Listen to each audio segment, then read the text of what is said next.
Ladies and gentlemen, the captain has turned on the fasten seatbelt sign. If you haven't already done so, please make sure the volume of this podcast is set perfectly to your listening enjoyment. Please take your seat, whether that's on the treadmill, car, sofa, or bed, and buckle in for the last trip. My name is Jamie Beebe, and I'll be your tour guide, recreating someone's last days in paradise. On behalf of myself and everyone behind the scenes, please enjoy the Last Trip podcast. And because nobody likes a long flight to get to where they want to be, let's prepare for takeoff.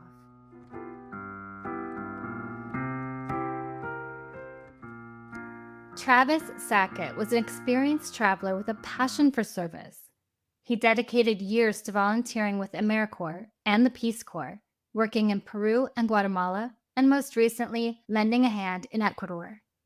On February 21st, just 2 months into his stay in Ecuador, Travis set out on what should have been a routine hike. The trail wasn't particularly challenging, and witnesses reported seeing him during the day. But he never returned. Was it a tragic accident along the path? Or could something more sinister have occurred? Despite extensive searches, no trace of Travis has ever been found. To this day, his disappearance remains a mystery. What really happened to Travis Sackett?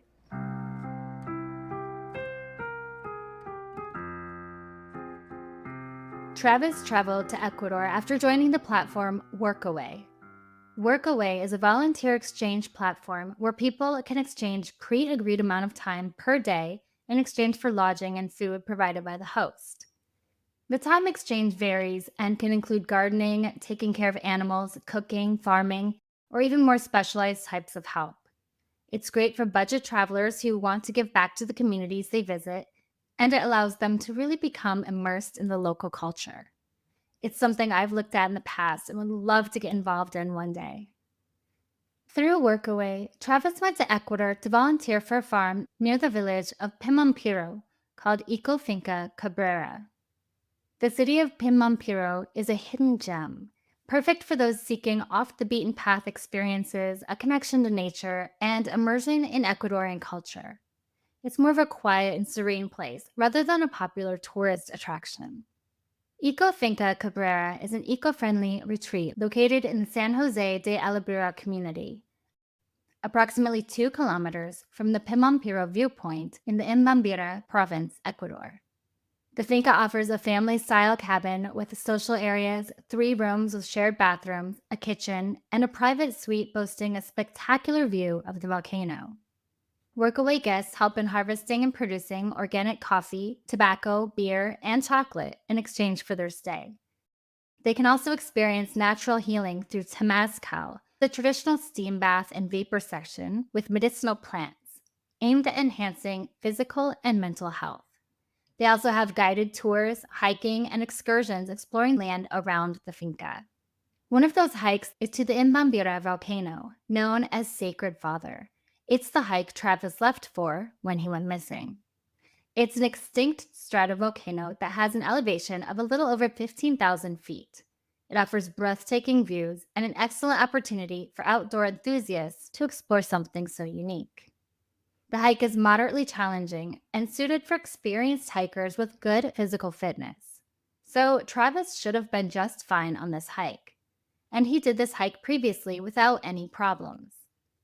The main route typically starts in La Esperanza. The hike to the summit takes about 5 to 8 hours, depending on your pace and acclimation level. The trail is well marked and goes through farmland, grasslands, and rocky highlands. But there are also steep areas, rocky paths, and high-altitude conditions. Acclimation is essential due to the high altitude, and because Travis had already been staying in the area, he should have been used to it by then. Beyond altitude and the steep and rocky terrain, there are other dangers people can run into on the hike. The weather on Imbabura can change rapidly, with sudden rain, fog, or strong winds, even during the dry season. That can greatly affect visibility and risk of losing the trail. Also, temperatures can drop significantly, especially near the summit where Travis was last seen, making hypothermia a possibility.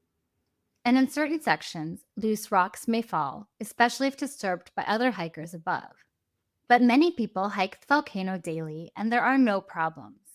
Knowing the hike wasn't extremely dangerous, and Travis was familiar with the area, makes his disappearance that much more mysterious.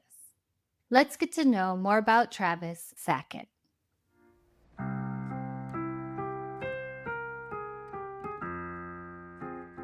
Travis was truly a unique, one-of-a-kind person. He was a joy to be around and a great friend to everyone he met. His parents, Lucy and Scott Sackett, own an antique shop in his hometown of Batavia, New York, and are well known within the community. Batavia is known for the small town vibe, friendly people, and relaxed pace of life. The city has community events like summer concerts, art shows, and festivals. There are plenty of green spaces and trails for walking, biking, and picnicking.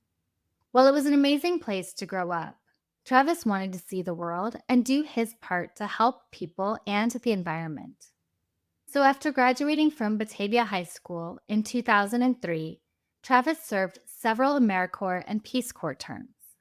AmeriCorps is a program where people volunteer to help communities across the U.S. while gaining valuable skills and experiences. Think of it as a domestic version of the Peace Corps, but focused on tackling challenges like education, poverty, disaster relief, and the environment while staying in the United States.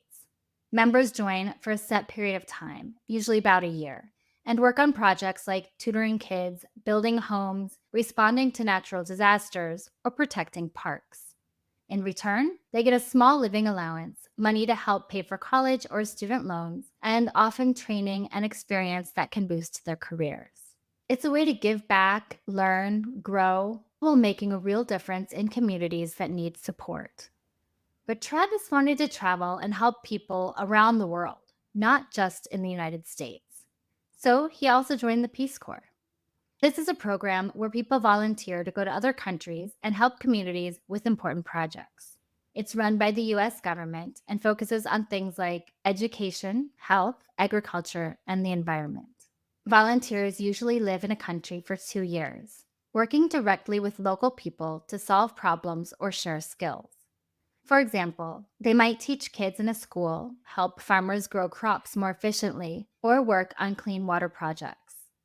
In return, volunteers get the chance to travel, learn about new cultures, gain valuable experience, and make a positive impact in the world.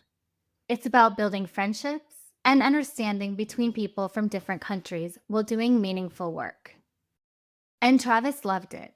He cultivated deep friendships and helped people throughout the world. He was living his dream of making a difference while traveling and experiencing different cultures. When he was between missions, he volunteered through programs like Workaway. He was known for his love of the outdoors, hiking, and traveling, spending a lot of time in Peru and Guatemala before going to Ecuador. Travis traveled to Ecuador on December 21st, 2020, for his most recent volunteer opportunity with Ecofinca Cabrera. He was volunteering in exchange for a free room and board, and in the meantime, he would often hike and was immersing himself in the country and the culture. But this trip would be Travis's last.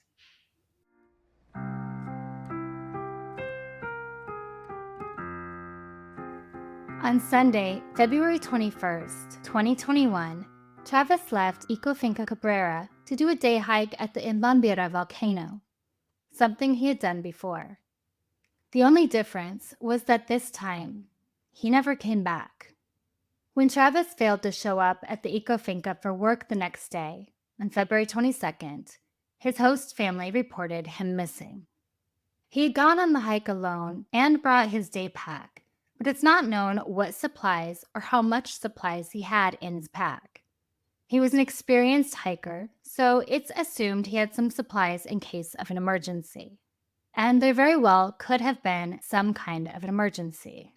The evening of the hike, the weather became very foggy, which could have resulted in Travis getting lost or having some other type of an accident. The hiking trails he would have encountered on the way up the volcano were not incredibly dangerous, but there is a concern that he met with some harm in the wild.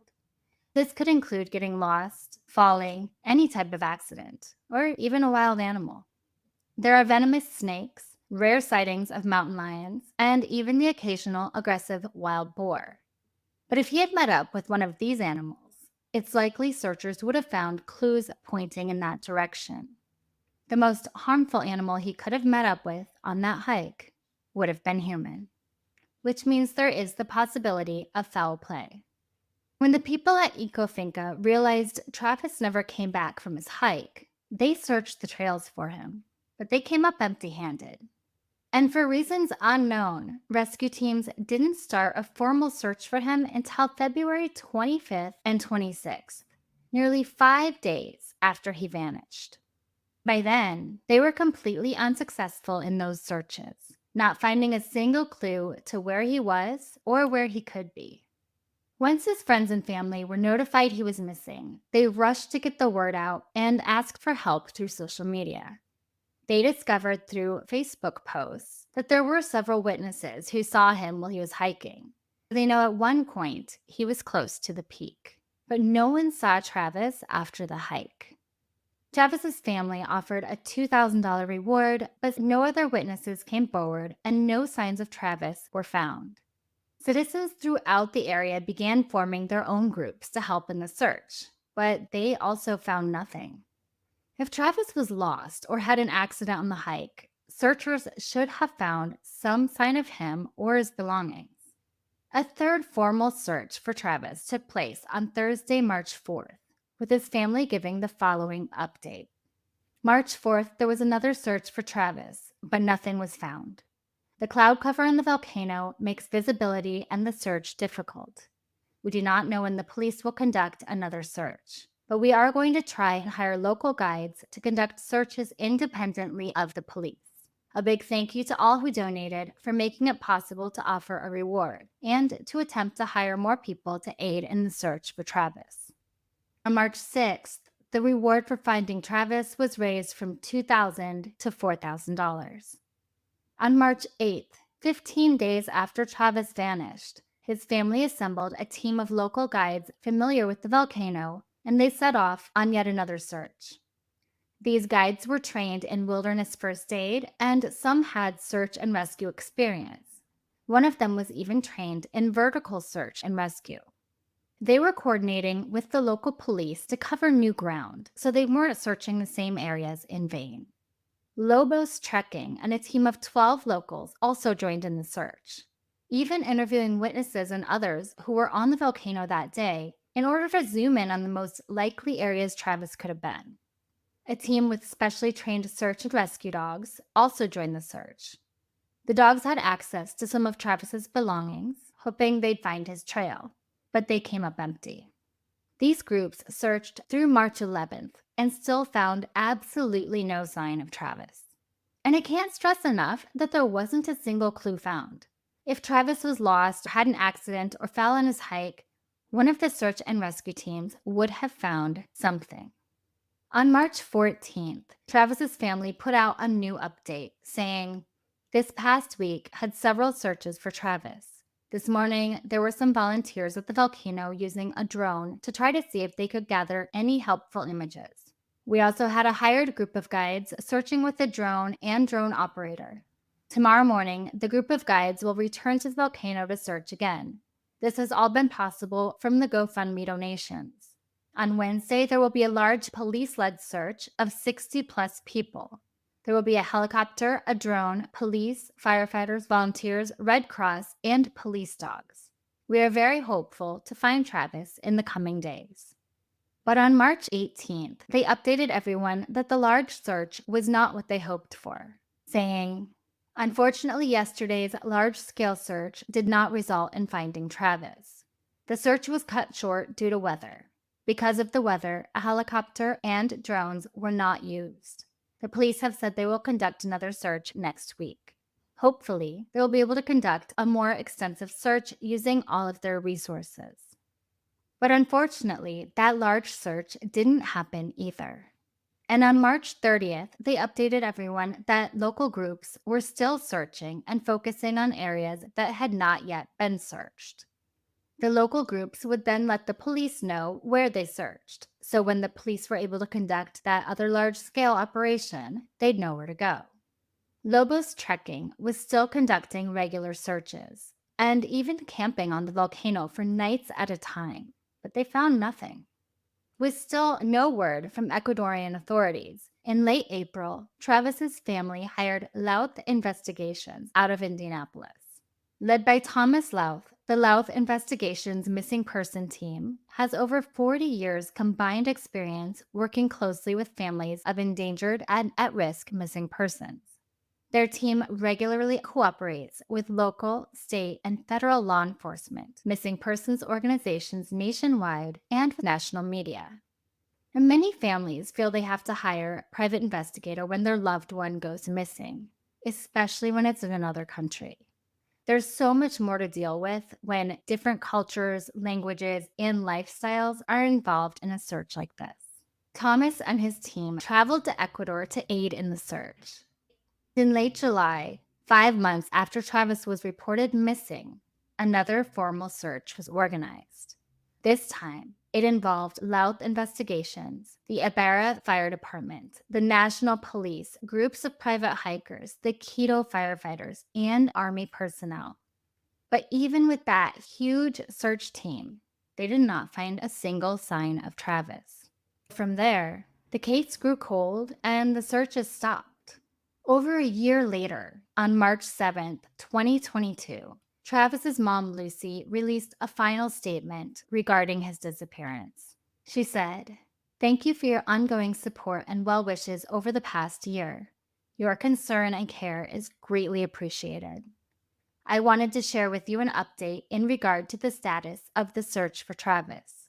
In the past 6 months, due to conditions in Ecuador, the investigation has been delayed several times.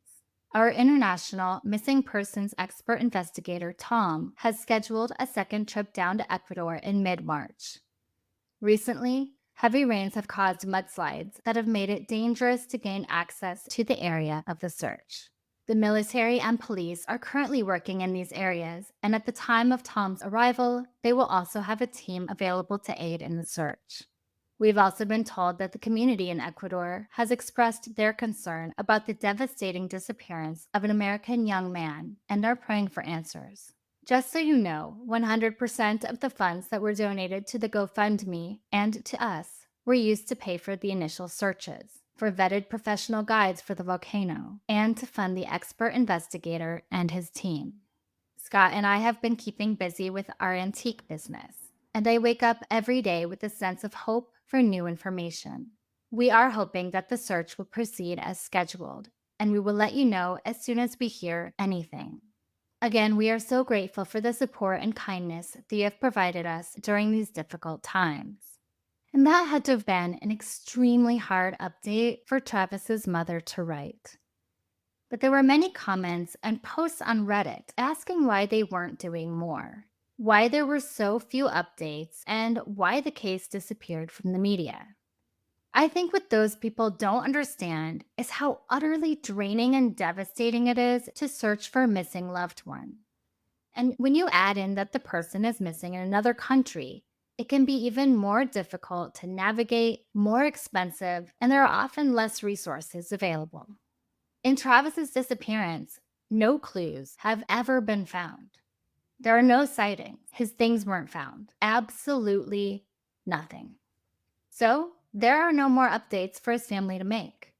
And when there are no clues or updates, unfortunately, a case will go cold until new information comes out. While this case remains a complete mystery, there are some theories.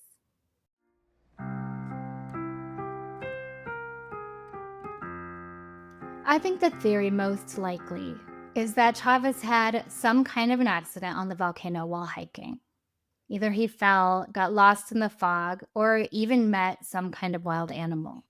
Under most circumstances, if there was some kind of accident, and after that many searches, someone would have found a clue. We know from witness accounts that Travis made it almost to the top of the volcano. But another theory is that he also made it back down and met with foul play on his way back to Eco Finca. He could have been hit by a car, could have been a robbery gone wrong, or maybe he saw something he shouldn't have, and the criminals made sure he wouldn't talk. Maybe he met up with a friend after his hike, and there was an altercation, and Travis was killed. When there are no clues, anything is a possibility. Kidnappings have risen dramatically since the COVID-19 pandemic. Kidnappers mainly target locals, but foreigners have also been snatched. Some victims are released in exchange for ransom, but there was never a ransom for Travis. Which brings us to a darker motive: organ trafficking. Most organ trafficking comes from impoverished locals who answer an ad looking to make money. They sell something like a kidney, and the surgery is done poorly, sometimes resulting in death. If they live, they may make a small bit of money while the brokers keep the majority. While it is possible that Travis was kidnapped, his organs were trafficked, and he was murdered, it's also unlikely. It's much riskier to kidnap a foreigner and harvest his organs than it is to find a local who will do it willingly for a small amount of money. Another theory that bounced around in a few Reddit chat rooms was that Travis had done something unlawful or knows something valuable to the police in Ecuador, and he was put into some type of witness protection program. Many people assumed this was the reason for the lack of updates in his case. But I can't get behind this as a theory. There were too many searches, and too much money was spent looking for Travis. If the police knew where Travis was, they would not have put that many resources into looking for him. The truth is, unless Travis is found or someone comes forward with information, we may never know what happened to him. His family and Ecuadorian authorities are still looking for him. When asked about Travis's case, the National Directorate of Investigation of Crimes Against Life, Violent Deaths, Disappearances, Kidnappings, and Extortion said the case will not be closed until the foreigner's whereabouts are determined. And they believe Travis got lost or suffered an accident on the volcano.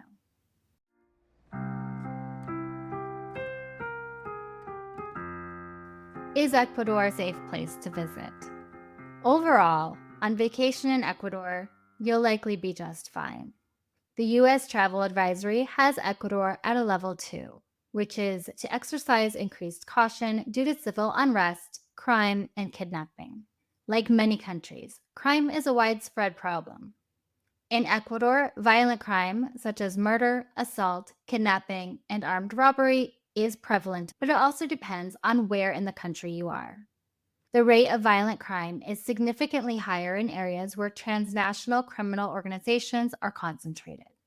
In Ecuador, there are 22 narco groups that control the drug smuggling trade through the country, and the president wants to get rid of all the groups to prevent the country from becoming a true narco state. This friction has led to murders and kidnappings, especially in cities crucial to the success of the drug trade. The ports of Ecuador are an important part of the drug trade of cocaine to the United States and Europe, and are thought to be part of the Mexican drug trade pipeline as well. In January 2024, 2 major gang leaders escaped prison and set off a chain of terror and violence throughout the nation. So violent crime is happening and can happen at any given moment there, just like any other country in the world. If you're going to Ecuador on vacation, you'll likely be in a vacation destination. Violent crime organizations rarely target tourist destinations. The Galapagos Islands are the most popular tourist destination within Ecuador. They are highly protected by the government for environmental and sustainable efforts. Because of the isolated economy of the islands being tourism, the islands are extremely safe. Staying safe in Ecuador, and really anywhere, has a lot to do with common sense, experience, and knowledge. For example, if you're from a major city like Los Angeles, Chicago, or New York, you probably understand how cities work and have a higher tolerance for what you would consider unsafe within a city. If you've traveled often and have been in different cultures and situations, you're likely to be more experienced when it comes to staying safe. Beyond typical safety advice, there are some laws and customs in Ecuador that you may not know about. In some areas, alcohol sales are restricted or banned on Sundays, especially during election periods or national holidays. And even if you clearly look over 18, it's common for stores to ask for identification when buying alcohol. Ecuador also prohibits importing certain items, like used clothing, tires, and some electronic devices, to protect local industries. But travelers bringing personal belongings won't usually have any issues. So go ahead and pack all your cute outfits. When using the bathroom, keep in mind that in most places, plumbing systems cannot handle toilet paper. So it is customary to dispose of it in a bin provided in the bathroom. And one really odd custom is that in some indigenous communities, shamans use guinea pigs to diagnose illnesses. This practice is taken seriously and considered a legitimate form of traditional medicine. The shaman rubs a live guinea pig over a person's body, then sacrifices the animal and examines its organs to determine the cause of the ailment. And in Ecuador, while it may seem weird in other cultures, eating guinea pig is deeply rooted in cultural tradition that dates back to pre-Columbian times. They were domesticated by indigenous peoples of the Andes for over 5,000 years, primarily for food, and were considered a valuable source of protein, often raised in households. Today, guinea pig is usually served during festivals, weddings, and other special occasions. Many tourists try it as a cultural experience, though it can be shocking to those who view guinea pigs as pets. And if this shocks you, it's important to be respectful about it and approach the topic with cultural sensitivity, as it holds historical and ceremonial importance to many communities. One of the most important safety tips I can give you, especially after covering Travis's disappearance, is to never go hiking alone. Even if it's a hike you've done previously and it's not that difficult, you just don't know what could happen. Accidents, getting lost, falling, meeting up with the wrong person. If you're alone and something happens, you have a much smaller chance of survival. And most importantly, no matter where you're traveling, make sure you inform someone about your plans before going anywhere. Tell someone reliable where you're going and what you'll be doing and when to expect you back. And my number one tip to staying alive on vacation is to pay attention to your gut. If something doesn't feel right, it isn't.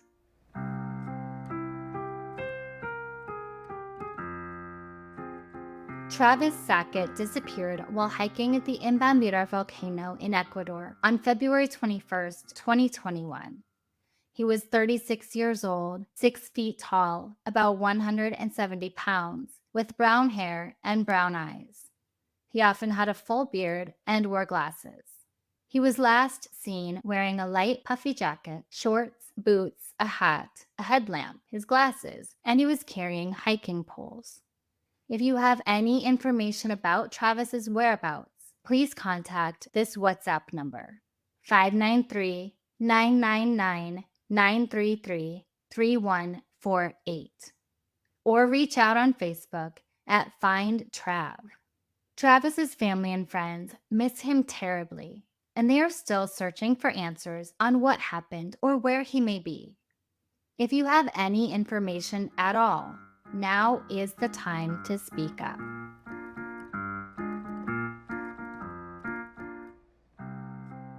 And finally, remember to leave a review and rate this podcast 5 stars if you like the show, or hell, even if you don't. But either way, feel free to let me know what you think. Please follow The Last Trip on Instagram at The Last Trip Crime Pod, and subscribe on Patreon to support the show. You'll get extra research, videos, photos, and updates, and even learn more about my personal travels. That's patreon.com/thelasttrippodcast. I'm Jamie Beebe, bringing you your last trip and signing out until the next one. Thanks for listening.